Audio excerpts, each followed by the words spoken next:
Breakfast live online. This is our special edition for Wednesday, December 28th, 2022. This is the last Broadband Breakfast live online for the year 2020. And just as we did last year, we're having a roundtable with several journalists to talk about the top news in broadband for 2022. At Broadband Breakfast, of which I'm the editor and publisher, we believe in better broadband, better lives.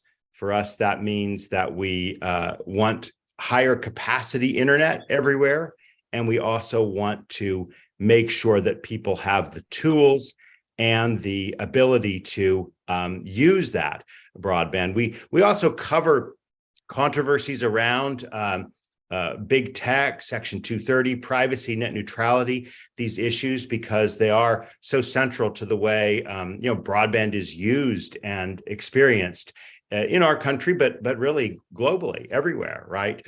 And it's been a huge year for broadband, right? The year 2020 has just seen an outpouring of stories, of interest, of attention, of focus on broadband. And to kind of kick off our discussion today, and before I introduce our great panel of guests who are journalists in this field, I wanted to remind you all that we've recently launched the Broadband Breakfast Club.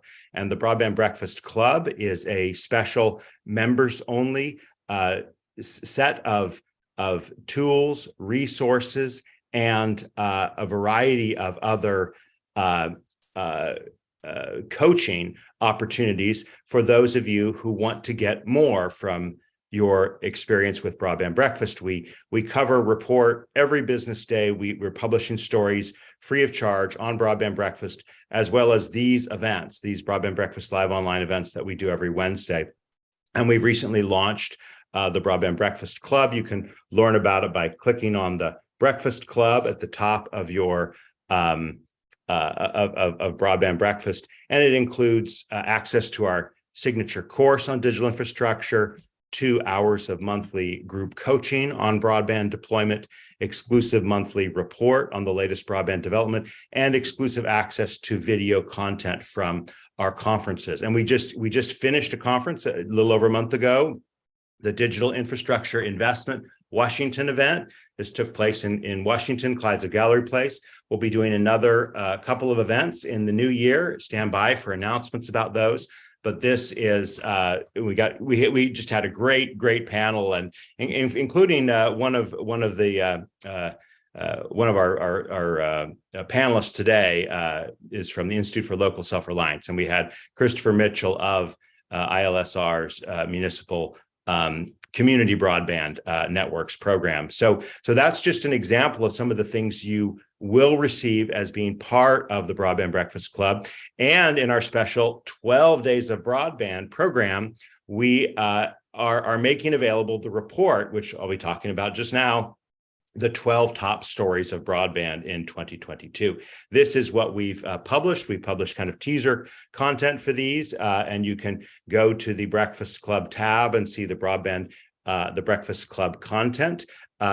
This kind of, again, gives a little taste of what we're going to be talking about here today, because for us at Broadband Breakfast, we thought about, well, what are the top stories for broadband in 2022? And we said, well, these are really the 12 days of broadband, right? And so the first day of broadband, my true love sent to me a symmetrical gigabit network, okay? And so the story is about fiber, right? And how fiber has really become central to the implementation of broadband in the United States. We've kind of lost all kind of former qualms about technology neutrality, right? Cable networks, and that does not negate the role of wireless, right? But a symmetrical gigabit network has really become central. On the second day of broadband, my true love sent to me 24 reverse preemption pole attachment states. Okay, and so we talked about pole attachments, right, and the controversies around these who gets access to these poles. Another central issue in broadband. That's the second day of broadband. The third day of broadband, my true love sent to me Section 230, okay, sorry, little play in there, 230 of the Communications Decency Act. And we talk about how important that is and will be in the new year. On the fourth day of broadband, my true love sent to me $42.5 billion in the Broadband Equity Access and Deployment Funds, right? And this is the key marquee program of the broadband infrastructure law. And this program is actively being debated, right? I mean, a lot of rules have now been put in place, but the money hasn't yet started rolling. And that's going to be a big issue for 2023. It certainly was a big issue already in 2022. On the fifth day of broadband, my true love sent to me 5 federal communications commissioners, right? So we talked about some of the politics of the FCC and Gigi Sohn and will her confirmation ever go through, and how there is actually a chance that it could with some of the recent dynamics from the November 6th election. Actually, it wasn't November 6th, but whatever day it was. On the 6th day of broadband, my true love sent to me Wi-Fi 6E. Okay, and hopefully we'll hear more from our panelists from Fierce Wireless and other publications about the role of wireless. But we talked about Wi-Fi 6E and where that's going, as well as lots of other issues around spectrum and spectrum use. On the 7th day of broadband, my true love sent to me a 7.7 annual inflation rate. Okay, it's not a good gift, certainly, but we've had to adapt to it. We've had to learn what inflation, and it had major impacts on the technology and broadband sector. Not just inflation, but the supply chain issues, right? The access to fiber, the access to electronics equipment, the access to staff, to resources and talent. These are among these issues that we've been speaking about.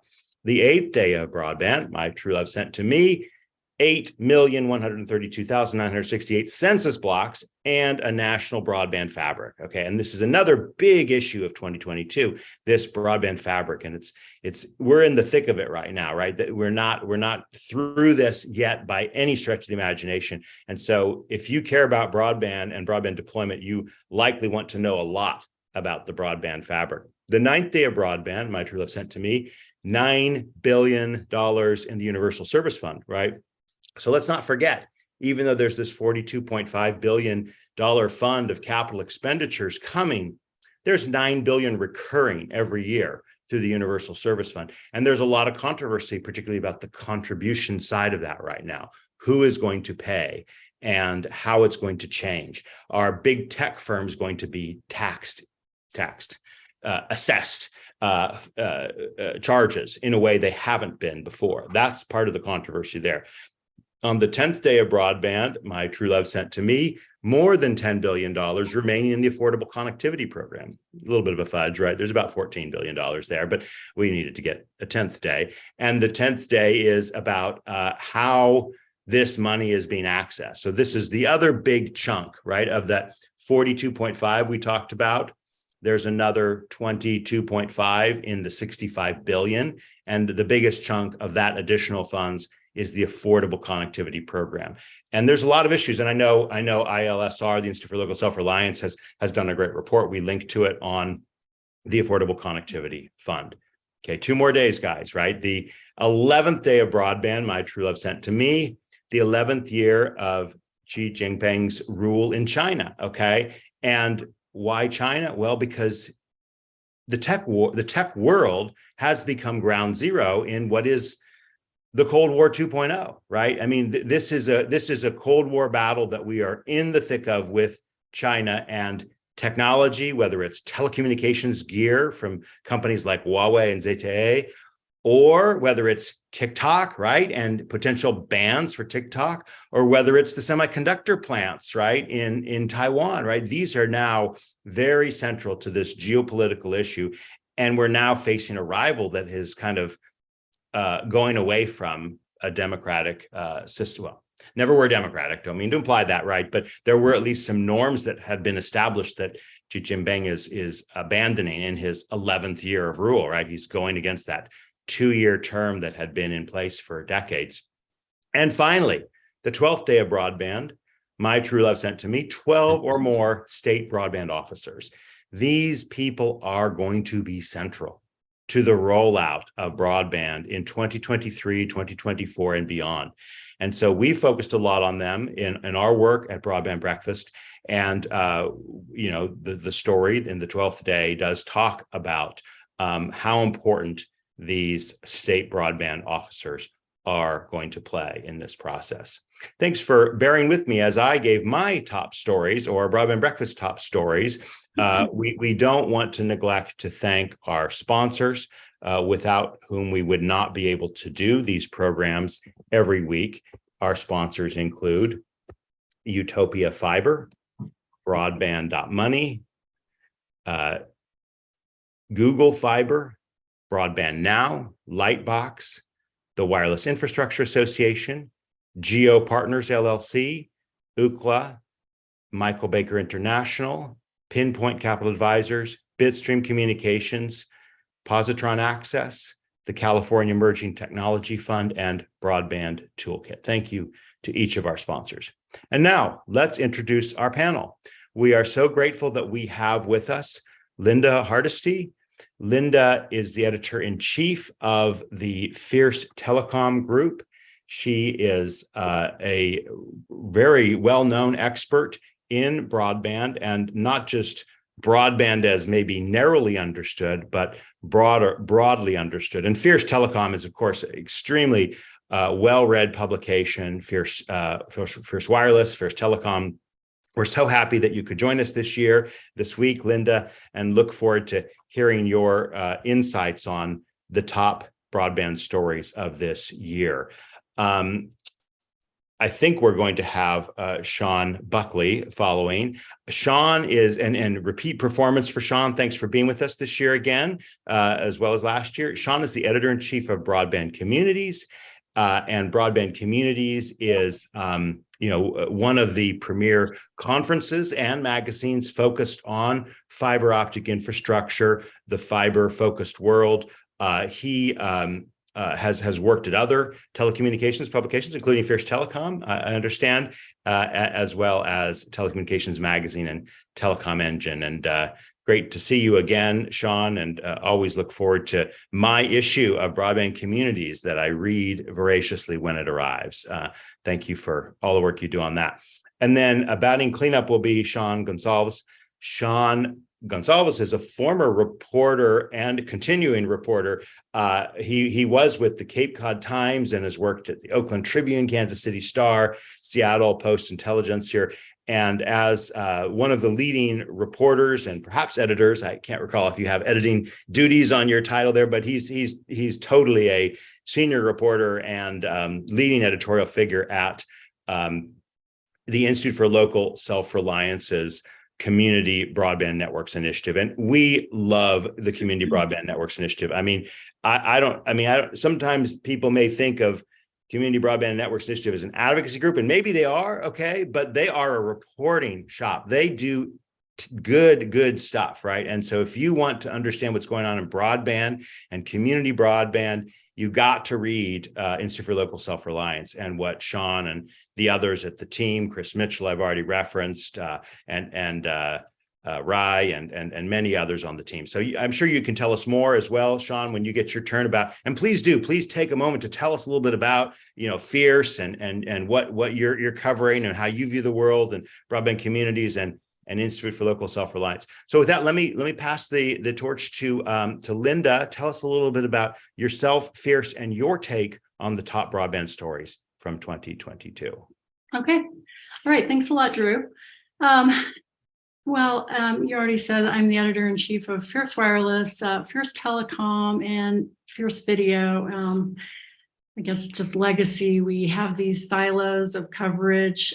Fierce Wireless is kind of self-explanatory, covering T-Mobile, AT&T, Verizon, and everything that's been going on with 5G and spectrum auctions. And then Fierce Telecom has probably been our most robust coverage this past couple of years, just because of the surprise Infrastructure Investment and Jobs Act. All of a sudden, when you have $65 billion, people follow the money. So that's been really interesting, and especially this past year. And then we also have Fierce Video, and that kind of stemmed from the legacy cable world, but has morphed into covering streaming and over the top. Yeah, so it's a lot. It's a lot of stuff to cover. So anyway, thanks for the introduction. And I was looking at the 12 days of Broadband Year report before this call, and it's really a great report. Really summarizes a lot of the top stories in 2022. So you ask us to think about what our idea of top stories was. And I had to say that I think one of the most interesting stories we covered related to fiber deployments was the story written by our senior editor, Diana Guverts. And the title was "The Cost of Running Fiber in Rural America is $200,000 per passing." The story stemmed from an innocent little press release that we got that some provider in Alaska got $33 million from the federal government to deploy fiber, but it turned out that that was going to cover like 200 homes or something like that. And so Diana started digging into the cost per passing of fiber, and indeed in that Alaska village, they are going to be spending a little bit over $200,000 per home. And then around the same time, there was a Big Bend telephone company in Texas, similarly was getting millions, and their cost per passing was also above 200,000. So that made for a pretty interesting story. I mean, basically that exorbitant cost is the reason why fiber has never been run to places like that before, because private companies couldn't make a business model out of that. We've heard a lot this last year about, what is the average cost to get fiber to a home? And of course, it really varies depending, on the terrain and where it is and how dense the neighborhoods are. But typically it seems to be about $1,000 and maybe going up to as much as $3,000. So in the $1,000 to $3,000 range is kind of the business model that your traditional fiber deployers kind of look at. So, obviously $200,000, that's really wild. And Diana also wrote a story that is actually a column that she wrote with some of her opinion, but she looked at, how much 42.5 billion is in BEAD money, which seems like a really massive amount. But then when you start dividing it, by 200,000, and she did a lot of math, it may not be enough, which seems crazy. You have billions and billions, and now perhaps it won't be enough. Apparently, there's about 11.2% of locations in the US that lack access to wired or fixed wireless access broadband with speeds that meet the 100 megabits down, 20 megabits up benchmark. So we're looking at about 11.2% of locations that need to be covered. So I just think it's interesting and will continue to be interesting in 2023. Is it the government's responsibility to get fiber to places that are really remote? Lots of people would say yes, it is. The government helped get electricity to places that are really remote, and broadband is practically as much of a necessity now as electricity is. But then others would say, if you choose to live in a really remote location, sometimes you have to construct your own long driveway to get to your house. If you built a home on a ranch or whatever, you'd have to pay for getting plumbing out there. So why should the government have to pay for your broadband? So I think that's going to be an interesting discussion moving forward. We checked with the Fiber Broadband Association CEO, Gary Bolton, who said that the $200,000 per passing number only applies to a small subset of people that need broadband in really extreme situations. But he even argued in any event, he thinks the long-term economic and societal benefits of bringing fiber to such locations outweighs the upfront cost. So kind of predictably, considering he's the CEO of the Fiber Broadband Association, he doesn't think that it's that big of a deal, and it'll be a really small amount of people. So yeah, I think that's just what I wanted to say. I thought the most interesting story was, and will probably continue to be interesting, looking at the finances. Yeah, great. That is great. Thank you for giving us that take and that perspective, and appreciate your questions. Keep your questions coming. We'll be here all hour. So definitely we'll get to those after we give the two Seans a chance to speak. So let's turn it to the next Sean. Go for it. I'm confusing myself. So go ahead. Go for it. Okay, sure. No, thanks. Linda had some great perspective there. One thing that we just recently covered was, the need for, technicians in the field, and, how are we going to fill that gap? Certainly there's a need for fiber technicians and training, and we just did a big story on that. And, and you see a lot of different people trying to help out with this, and the other Sean could probably talk about this too, but the alliances between community colleges and organizations like the Communications Workers of America, who helped build the telecom networks of the past 100 years. A lot of community colleges getting involved, fiber optic association training that's different than the fiber, and of course the Fiber Broadband Association offering training programs, and even some other folks like ATX, which is a cable vendor. They're starting to develop elements, to serve the cable industry, because the cable industry is in the middle of a big transition as well to DOCSIS 4.0, and even in a lot of cases fiber. So that's one big thing I think is going to be training a new fiber workforce.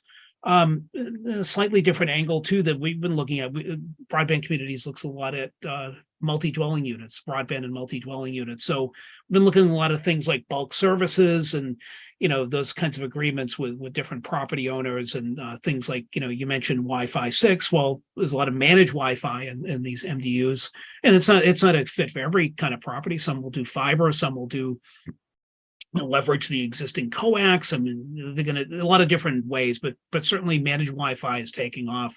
We just profiled a property in Birmingham, Alabama. That's a student housing. They're doing managed Wi-Fi for their students. It's always on, always works, and also a big focus on the customer.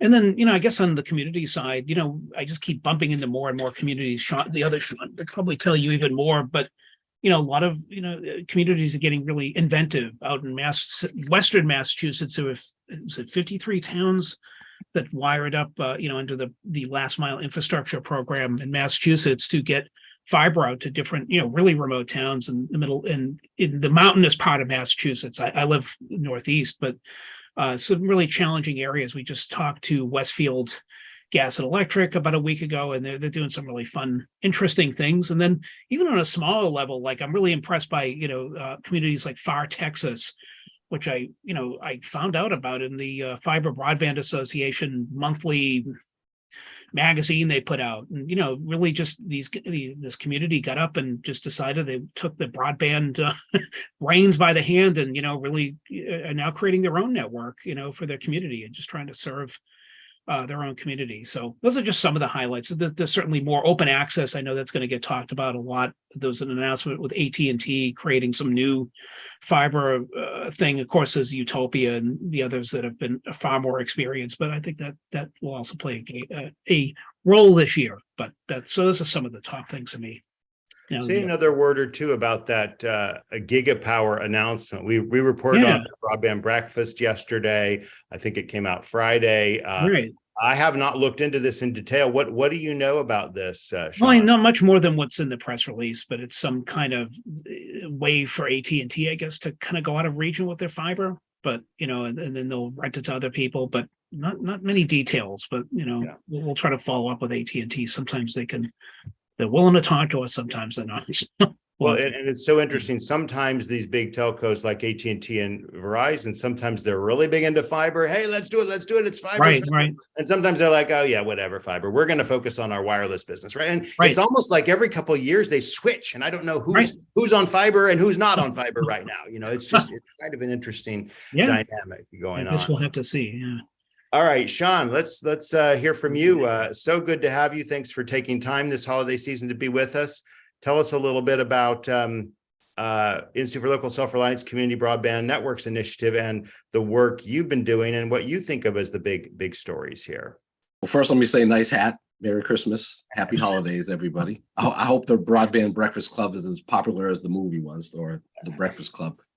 So the Institute for Local Self-Reliance, so we are, as you said or alluded to, we are, an advocacy organization, think tank. And we try to do that transparently. We've got a number of initiatives. The overall vision and focus of our organization is really around anti-monopoly and empowering local communities to really shape the contours of their daily lives. And we think that monopoly power has is a big obstacle to that. So we've got several different initiatives, one being the Community Broadband Networks Initiative. And so our particular focus is, we do a lot of things around broadband policy, generally speaking, trends. Some of the big stories that you mentioned are things that I think are right on point and stuff that we follow very closely.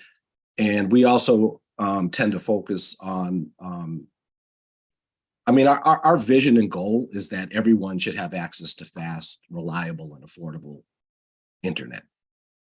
And one of the ways in which that can happen, and we think, is by fixing the market and introducing competition into the market. And so we look at a lot of this through the lens of the community broadband model, which is really about publicly owned, locally controlled broadband infrastructure. And there's hundreds of communities that have done this, built municipal networks. There's, the electric co-ops are going crazy right now building fiber networks.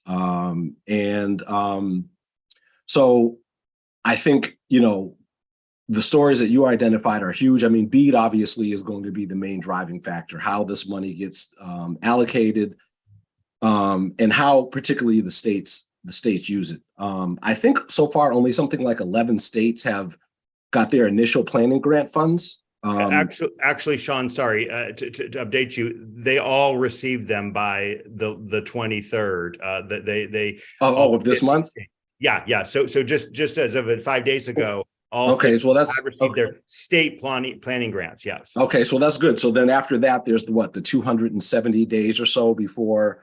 You have to submit this 5-year plan to get the rest of the funds, and then obviously that's tied in with the mapping, because as you've reported on, as we've reported on, those FCC broadband availability maps are what's really going to determine how much each state is allocated in addition to the 100 million that each state will get from in the BEAD program. So I think for us, one of the things that we hear about a lot, of course, and I think this is well known, which is that lots of folks are fed up with sort of having no choice or having only one provider. And lots of communities are becoming much more aware of, sort of the community broadband model and are looking at exploring that. The other Sean mentioned Massachusetts, and so that's like a great example. So that's the state that I happen to live in. Out in the Berkshires, there's really a fiber to the home boom out there, where folks are getting better fiber connectivity for cheaper prices than you can get in Boston. And it's exciting that part of the state is finally getting the infrastructure that they need. But there's a number of other communities across Massachusetts and across the country, like a city like Farr in Texas, that are looking on building municipal networks. And so, one of the stories that I really like, there's two stories that I really liked over this past year. One that we reported on was about Fairlawn, the success of Fairlawn Gig in Fairlawn, Ohio, which is a municipal network. And they've been doing so well that they've recently boosted all of their, first of all, they have a 68% take rate. And they boosted all of their customers to a higher speed tiers and slashed their prices. So you're getting now in Fairlawn, you're getting a symmetrical gig for $55 a month. Wow. And you can get a 5 gig symmetrical connection for, I think it's $99 a month. So it's amazing. And then, you mentioned earlier the ACP, the Affordable Connectivity Program, which is something that we track carefully. And, we created that ACP dashboard that really tracks how that money is being spent, enrollment numbers down to the zip code level. acpdashboard.com is where folks can find that. That money, of course, will run out by our calculations, probably sometime by the end of 2024, which from a legislative standpoint of view, that's fairly soon. And as it relates to ACP and community broadband, another great story, I think, is what the folks down in Chattanooga have done, EPP Fiber and the enterprise center that they work with down there, where they've created this HCS EdConnect program. And because they have a municipal network there and it's ubiquitous and it covers the entire city, they're able to offer free fiber service to low-income families in Hamilton County for a decade without using ACP at all. In fact, this was in place prior to ACP being established. And so right now, I think something on the order of 17,000 families are being helped by that program. So it's just sort of another example. And as people learn about the kind of control and options and the different incentives that, community broadband model has versus, the big monopoly incumbent model, it's something that is very intriguing. So one of the things that we will be tracking as this rolls out is, and this is something that we covered, Sparklight, one of the big incumbents that has networks in a number of states, including Louisiana, recently filed a challenge to a fiber project in East Carroll Parish that really has put that project on hold. They're challenging, saying that we already serve that area. The state has said, no, you didn't. No, you don't really. Your service is terrible, actually. And now I think this is moving on into the courts. And then they actually accidentally sent an email around, which included one of our allies, and it was among the executives, in which they state boldly that their number one challenge was preventing municipalities and nonprofits from getting access to state grant dollars in several states. And so that'll be something that we'll follow moving forward, that how states deal with grant applications and whether or not they adhere to the letter and spirit of the BEAD law, which says that you're not able to exclude municipalities and the like from getting access to those grant funds. So those are some of the big stories. But I think, as you point out, it will be interesting to see now that states are standing up their broadband offices. I mean, look, some states are already doing great work and are kind of ready to hit the ground running, and other states are struggling. And, ultimately, as Linda alluded to early on, in terms of, is 42 billion going to be enough? Probably not, in terms of, meeting that pie in the sky goal where everybody has access to high-speed internet. And then certainly some states will probably do like, we've seen in the past, which is, shovel their hundreds of millions of dollars to the big incumbent providers. And then 10 years down the road, people will be scratching their head wondering why we still have a digital divide. Right. Well, listen, this is great to hear from your perspective, everyone's perspective. I want to, again, remind our audience to go ahead and give us your questions. We've got 2 here I'll get to just now. I want to kind of come back to 3 quick points before I forget at the end of the day.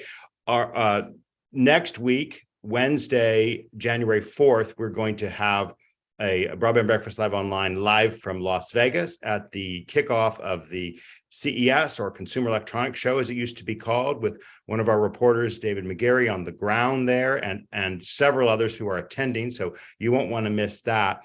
And we are doing, I've kind of highlighted the 12 Days of Broadband report. This is available now for joining. Normally, membership in the Broadband Breakfast Club is $99 a month, but until January 4th, the end of the day, we're doing a special $60 a month. You can join now and enjoy that access, locking into 2023 and beyond. So we hope you'll take advantage of this by signing up. Again, the content of these 12 Days of Broadband Stories is available, and that is our monthly report for December. For the next 3 months, January, February, March, we're going to be doing similar monthly reports. The monthly report in January will be on challenging the broadband map and the details of that. And that's a very timely and important thing because of the soft target of January 15th for challenges. For the month of February, we're going to be doing a report on the Build America, Buy America Act and navigating the complexities of complying with that. And for the month of March, we're going to be doing the report on the new rules in social media and content moderation. So wanted to just kind of kick those off, and let's now turn to our panelists and to our questioners. Dan Smith has asked a question or a comment here about RDOF award this year in Hawaii is $3,006 per location. I think that was, he made that comment as Linda was talking about the 200,000 a location. Linda, let me ask you, was that an outlier? I mean, what have you done further research to say, what is the cost per location to string fiber? Do you break it down by most rural or least rural? What are your thoughts on the cost per location?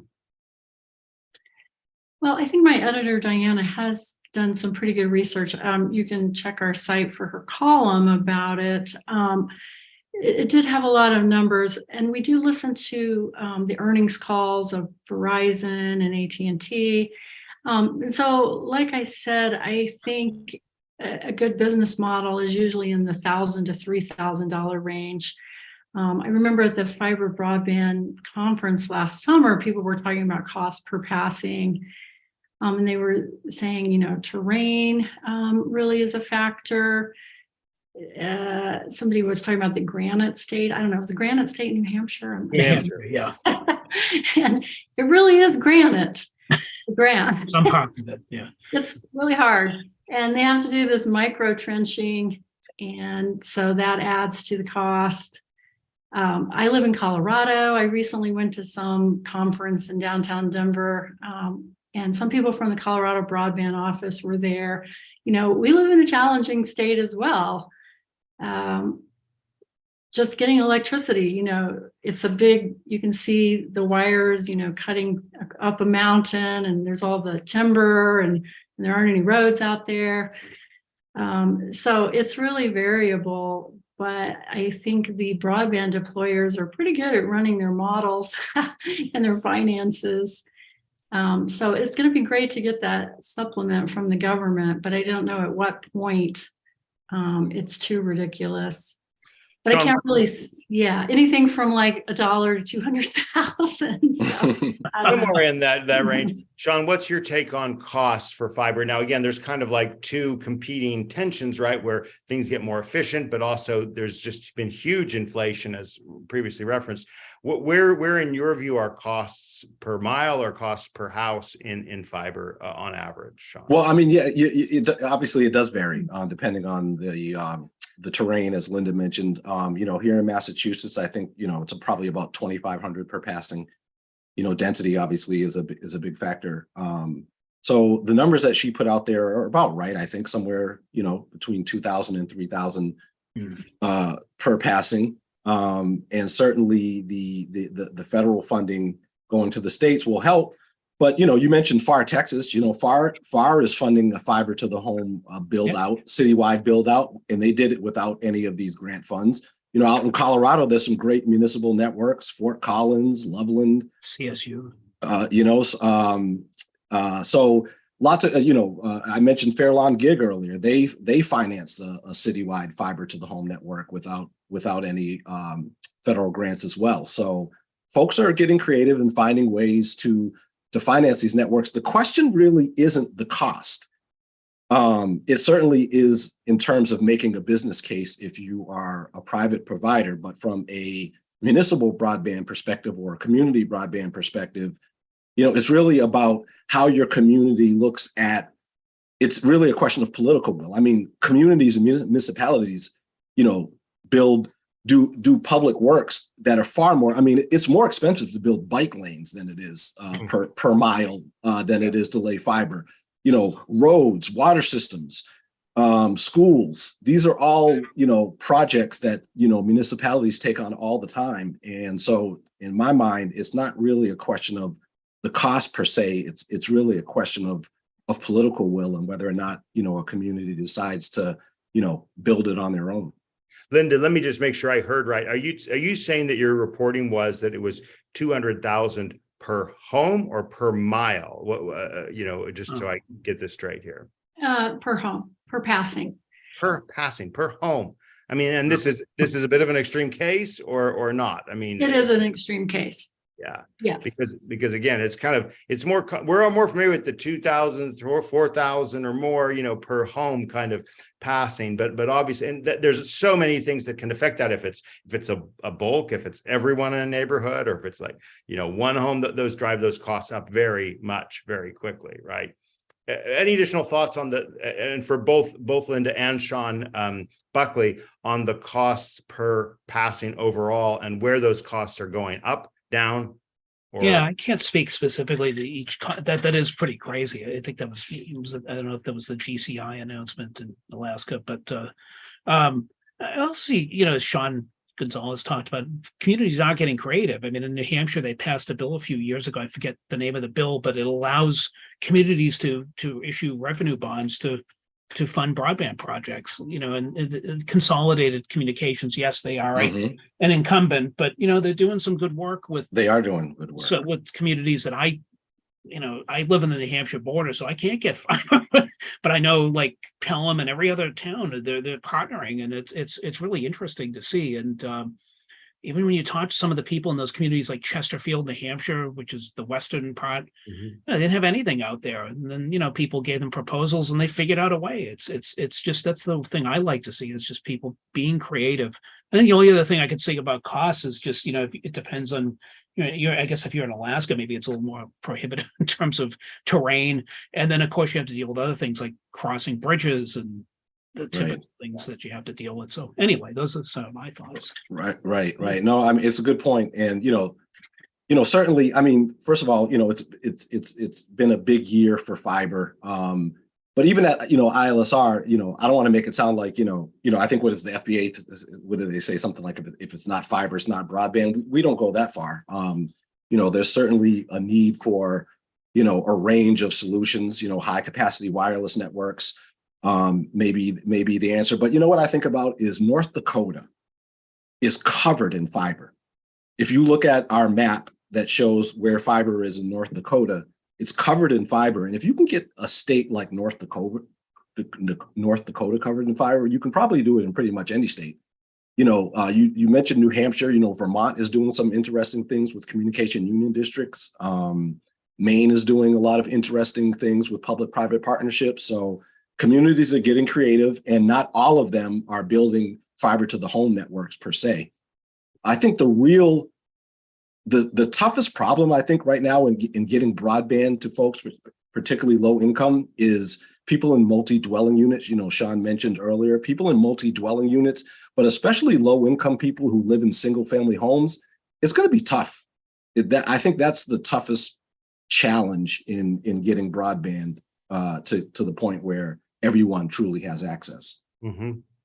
Let's talk about some of the other issues besides the infrastructure per se, and maybe we do talk about wireless, right? Where are the providers on not just kind of wireless deployments. 5G was kind of a buzzword of multiple years, 2019, maybe 2018, 2019. It seems to have died off. But Linda, tell us your perspective on kind of the wireless, the role of wireless in a expansive broadband world.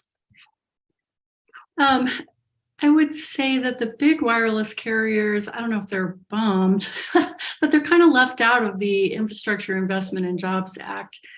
I don't know if they're bummed about it or if it's just kind of an aside issue for them, but they're not really part of this whole fiber deployment across the whole country thing. But I'm sure that all of you guys have probably noticed something big that happened in the past couple of years is that T-Mobile and Verizon both began offering home broadband through fixed wireless access. That's a technology that's been around for a couple of decades, and it was always usually employed by small entrepreneurs in rural areas that were just desperate to get some kind of broadband. So they would set up some equipment on like a water tower, and they would put like dishes on people's homes in a neighborhood. So fixed wireless has been around for a long time, but just in the past couple of years, and I think was largely because of 5G and the spectrum, the extra spectrum that was deployed for 5G. T-Mobile and Verizon hit upon the idea of taking unused capacity in rural areas from the towers and infrastructure that they already have and the spectrum that they already have, that spectrum kind of lays fallow in areas where there isn't much population. Mm-hmm. And so they came up with some good consumer premise equipment that they could mail to people, and people can self-install it in their homes. It doesn't require installing a dish on the side of the house or anything. And it basically provides home broadband off of the existing mobile infrastructure. And for T-Mobile and Verizon, it's kind of become a little bit of like free money for them because, like I said, they already own the spectrum and the macro towers. And it is really helping a lot of people in remote areas. It's not as good as fiber, but it's kind of a great improvement from DSL. So that's kind of what's going on in the wireless world in terms of closing the digital divide. I would also say that next year we're going to see a lot of Wi-Fi deployments in 6 gigahertz. I don't understand why we don't just do community Wi-Fi in dense areas. Say you have a low-income housing apartment. Why doesn't the city just go in and install Wi-Fi equipment in the basement or on the roof and provide Wi-Fi 6 to everybody? Well, thanks for both those points, Verizon and T-Mobile and the kind of Wi-Fi 6. Sean, what's your take on community use? I mean, again, I know you cover community broadbands sort of globally, right? But is fiber the only thing, the only game in town for that?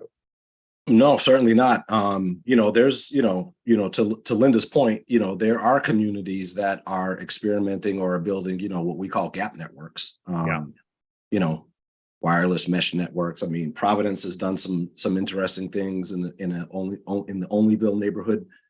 Pittsburgh has done some interesting things. Tucson with CBRS, some of the stuff that they've done out there. So certainly, those can be, I think, viable solutions. The technology is getting better as far as that goes.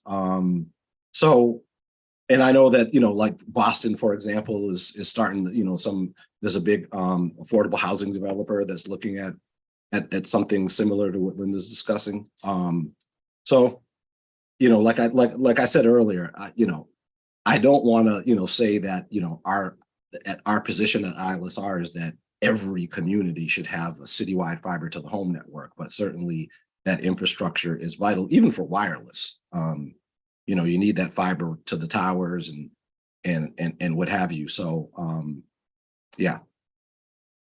Yeah, I'll quickly add too. I mean, we're noticing some, you guys mentioned affordable housing, you know, like places like Cleveland, Digital C is using wireless, and they're, you know, enabling, you know, lower income seniors to get access to just basic things like the bus schedule, you know, seniors that, you know, giving them training. It's not just the connectivity, which is wireless, but giving them training on, you know, how to digital training, and, you know, how do you access the bus schedule, or how do you do a telehealth thing. So that's one really interesting project in Cleveland. And then there's another one called Project Waves in Baltimore that's doing some interesting things, and they're trying to make some progress with wireless. But certainly fiber is a part of it, though. They feed the fiber into the radios, and so those are two things I see there. And then, of course, you know, fiber again enables a lot of the wireless stuff that's going on. There's a lot of opportunities. I always kind of think of fiber going into a town as rippling. You know, it's not just fiber to the home; it's fiber to the tower, the business, the school, et cetera, et cetera. So, you know, I think, you know, if you go into a small community and a big wireless operator needs some backhaul, well, that could be revenue for that town potentially. I don't know, but that's why I see always rippling. Sean and Drew, you know, you touched on a good point. I mean, it's not just infrastructure. There's all these other, you know, the digital skills that are necessary. You know, to be able to afford devices and things of that nature. There's quite a bit in, you know, which is why, you know, one of our ally organizations is the National Digital Inclusion Alliance. They do great work around digital equity and addressing a lot of these things that we're talking about, and are doing lots of great work really across the country. But you're right; it goes beyond the infrastructure to, you know, those other legs of the stool for sure. Yep. Let's kind of look towards 2023 and your thoughts. What do you expect will be unexpected? I also have a surprise question about the Grinch that stole broadband. You know, and I'll give my answer just now. But tell us, Sean, just a little bit about 2023 and particularly the upcoming Broadband Community Summit, because it'll be happening May 1st to 4th in Houston this year. Yeah, I mean, we're trying to still get the agenda together, but I think a lot of the things that we talked about today are certainly going to be there. I'd like to see, you know, on the digital skills side, affordability, that those are certainly things. There's going to be a lot of talk about mapping. We didn't get to dig deep into that yet.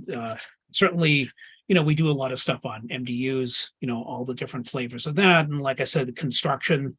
Another thing too, that to keep on top of is the middle mile, you know, feeding those networks, and how do you get to the internet access point? So we see, you know, guys like the Ozarks, those guys, you know, the Diamond State Network, you know, there's a lot of middle mile providers, but I think that's also going to be really important to kind of connect the dots within communities. I think you'll see more of that kind of going on again. Let's see what else. Electric co-ops, I think, are going to, like Sean Gonzalez just said, going crazy. You know, it's just going to be, and then I guess the toss-up thing is, you know, all this stuff with the FCC, and, you know, we're going to have a new commissioner in place. And then finally, you know, think about Grinches, the incumbents. I saw the Sparklight thing. That's just crazy. I mean, you know, things like that. I assume we'll probably see more challenges.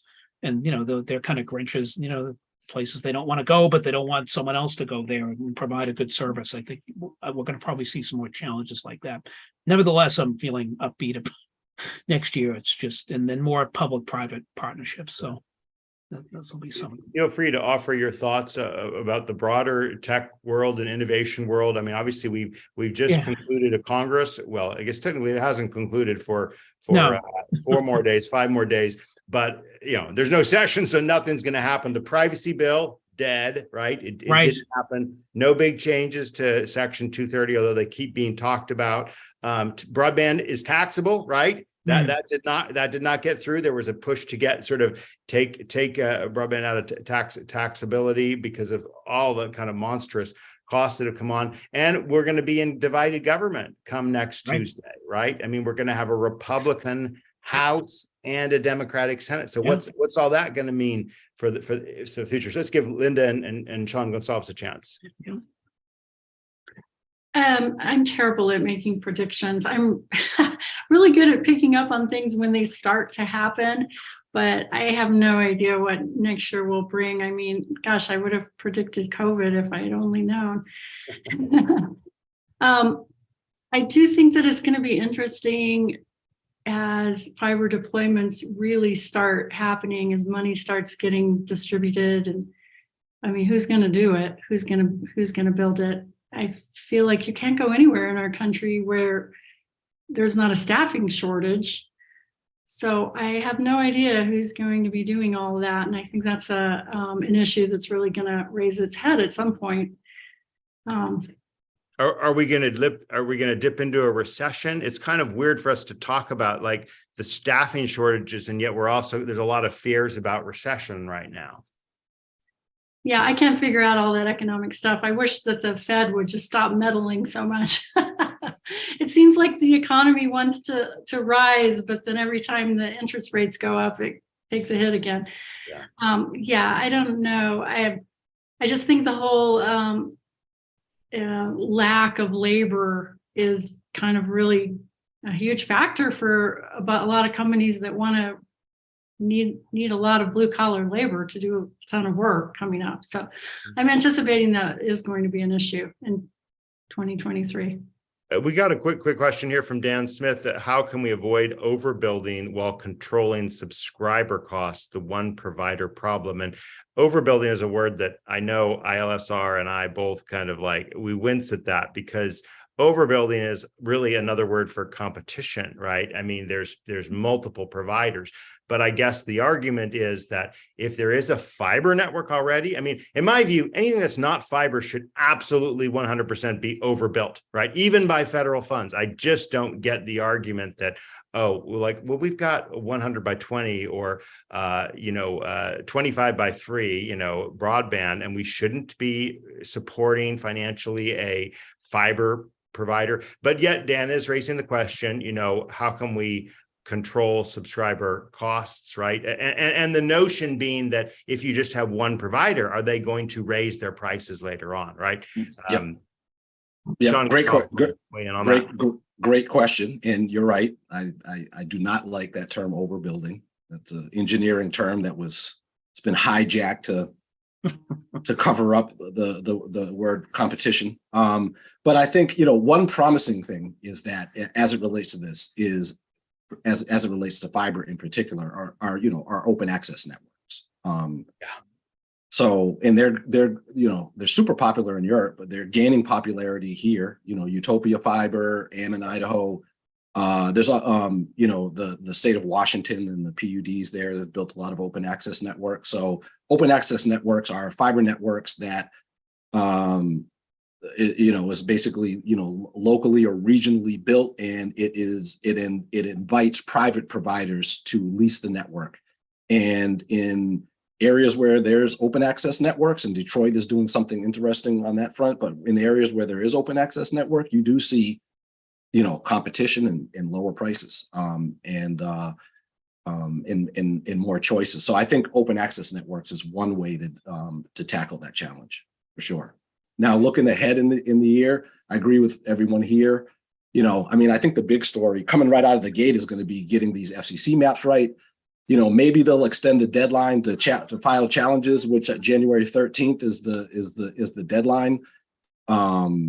Maybe they'll extend that, because I think it's more important that they get it right than do it fast. And from my personal view is I don't understand, like, every state's going to get 100 million, just like release the money, and then the extra money when you get the maps correct. But that's going to be an issue. The maps coming right out of the gate. And as far as the Scrooge, there's a couple of folks that might be able to wear that hat, but I would say the lame duck Congress, and not moving Gigi Sohn's confirmation forward. It boggles the mind that probably someone who would be the most qualified commissioner in the history of the FCC has been left in limbo for a year. I sort of understand some of the politics behind it, and I think there's a couple of interest groups that are really pushing against her nomination, but I think there's still a chance that even with the new Congress. with the new Congress that she may get confirmed, and that would be that would be good. But I think the big story is going to be, what are the states going to do with the grant money? And how are they, and how is the BEAD program going to get rolled out in the different states? Well, listen, everyone, thank you so much for participating. I want to give my own personal Grinch who stole broadband, and it's an unexpected one because this is a parable, if you will, about innovation and the perils of innovation. Because my family experienced the delays in air travel, mostly because of Southwest Airlines. Now there was a kind of a 36-hour period where everyone was, but an innovative airline like Southwest, which I normally want to praise for rethinking the business model and making, like, instead of the hub to spoke, the tried and true hub to spoke, they have a point-to-point connection. What this has done, though, it's cascaded, and thousands of people missed connections without any hope of getting a new one. So we had to rebook a flight on another airline for our family members. And so it's maybe a parable that sometimes innovation goes against the tried and true ways. And when you do that, you risk having catastrophic failures, right? When things don't precisely go as you want. So I don't know what that says to our broadband world, right? I mean, we live in a world where technology is so central, right? And it's not going away. So broadband is vital. We need to have that better capacity broadband, but we also need to be cognizant that sometimes putting all your eggs in one basket may not be a good idea. Well, anyway, with that, thanks for being with us. We will see you all in the new year next Wednesday, January 4th, 2023 at 12 noon Eastern time. Thanks to our great guests, Linda Hardesty, Sean. Well, wait, we have an Uncle Steve who passed away. Sean Buckley and Sean Gonsalves. I'm Drew Clark of Broadband Breakfast. See you next week. Take care. Happy New Year. Guys. Happy New Year.